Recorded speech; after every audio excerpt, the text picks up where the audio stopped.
100 ans après Mussolini, un parti post-fasciste est donc au pouvoir. Tout le monde se dit prêt à travailler avec Giorgia Meloni, à commencer par Joe Biden ou encore Ursula von der Leyen.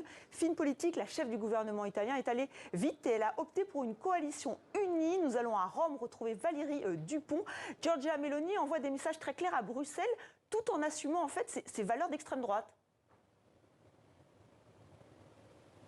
Oui, absolument. C'est la même stratégie qu'elle avait assumée pendant sa campagne électorale, donc des messages en interne tout à fait idéologiques et conservateurs, post-fascistes ou en tous les cas d'extrême droite. Et puis pour l'extérieur, des messages rassurants.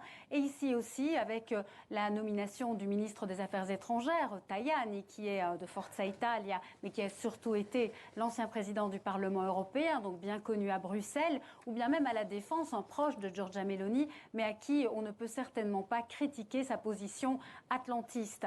Donc on le voit, Giorgia Meloni veut s'inscrire très fortement dans l'Occident, contre la Russie de Poutine et pour l'Ukraine de Zelensky.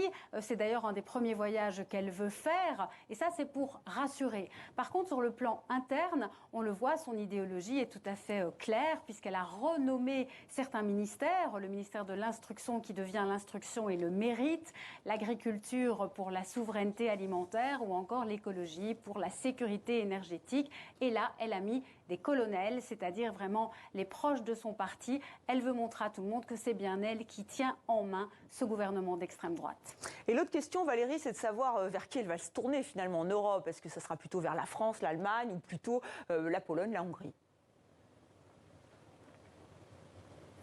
Alors on le sait qu'elle a beaucoup d'affinités avec le gouvernement polonais actuel ou encore avec Viktor Orban en Hongrie. Je vous l'ai dit, son premier voyage, elle espère que ce sera à Kiev, évidemment, missiles et bombes permettant.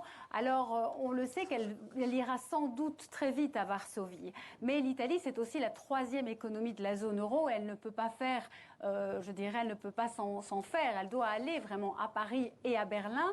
Alors le président Macron sera demain à Rome pour un agenda tout à fait différent. Il sera avec le président de la République et il va voir le pape lundi. Il a déjà mis les mains en avant. Il ne rencontrera pas Giorgia Meloni. Il a dit qu'il la verra au prochain sommet de l'Union européenne. Donc, on le voit, Giorgia Meloni devra d'abord, elle, peut-être aller à Paris pour rencontrer Emmanuel Macron.